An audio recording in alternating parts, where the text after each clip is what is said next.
Assalamualaikum warahmatullahi wabarakatuh. Perkenalkan, nama saya Marni Supriyanti dengan NIM 0320013883, kelas J, Fakultas Keguruan dan Ilmu Pendidikan Program Studi PGSD.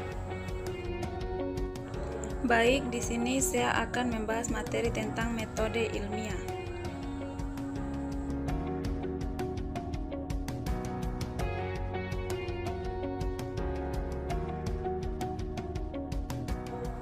Nah, yang pertama kita mengetahui dulu apa pengertian dari metode ilmiah.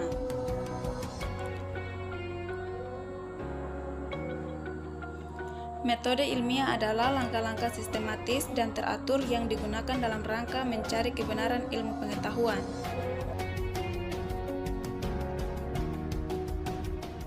Selanjutnya, penelitian dibagi menjadi dua. Yang pertama yaitu penelitian kualitatif dan penelitian kuantitatif.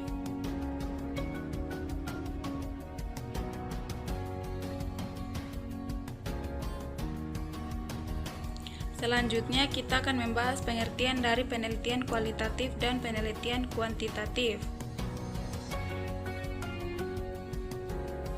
Penelitian kualitatif adalah penelitian yang dilakukan menggunakan indera tanpa mengacu pada satuan pengukuran baku. Data yang didapat dari penelitian kualitatif berupa deskripsi atau penjelasan mengenai suatu keadaan atau kejadian. Selanjutnya, pengertian dari penelitian kuantitatif.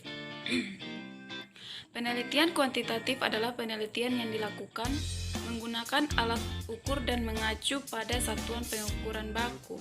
Data yang didapat dari penelitian kuantitatif berupa angka atau jumlah. Selanjutnya, langkah-langkah metode ilmiah.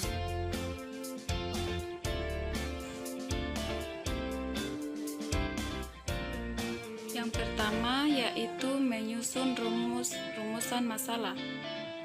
Contoh, di suatu sungai yang tercemar limbah pabrik hari demi hari, ikan-ikan yang hidup di sungai tersebut populasinya berkurang. Dari masalah tersebut kita dapat melihat beberapa hal penting yang dapat kita teliti, antara lain limbah pabrik dan populasi ikan. Setelah itu kita dapat menentukan variabel yang terdapat di dalamnya.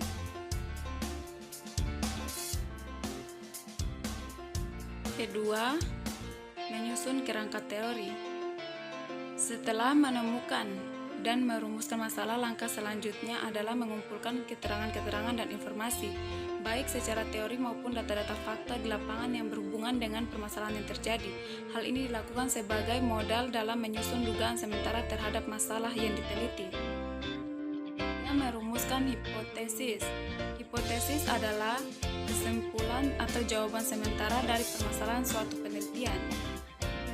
Dalam merumuskan hipotesis, hendaknya harus memerhatikan hal-hal berikut. Yang pertama, ditulis dalam pernyataan.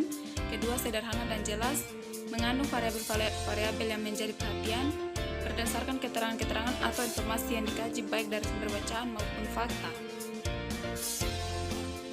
Hipotesis terbagi menjadi dua, yaitu hipotesis nol dan hipotesis alternatif.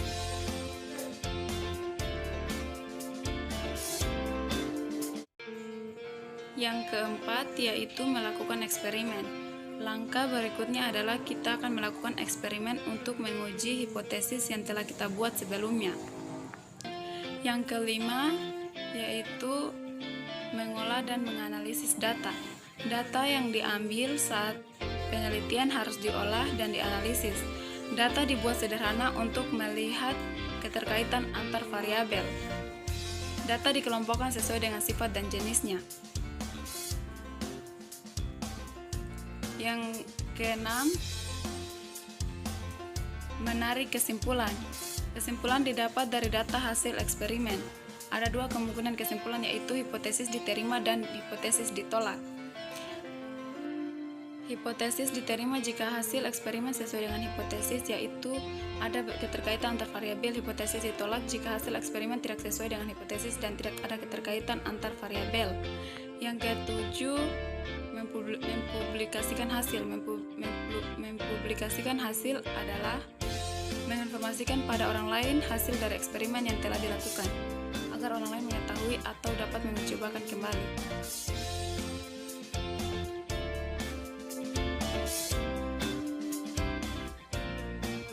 Itulah yang dapat saya jelaskan.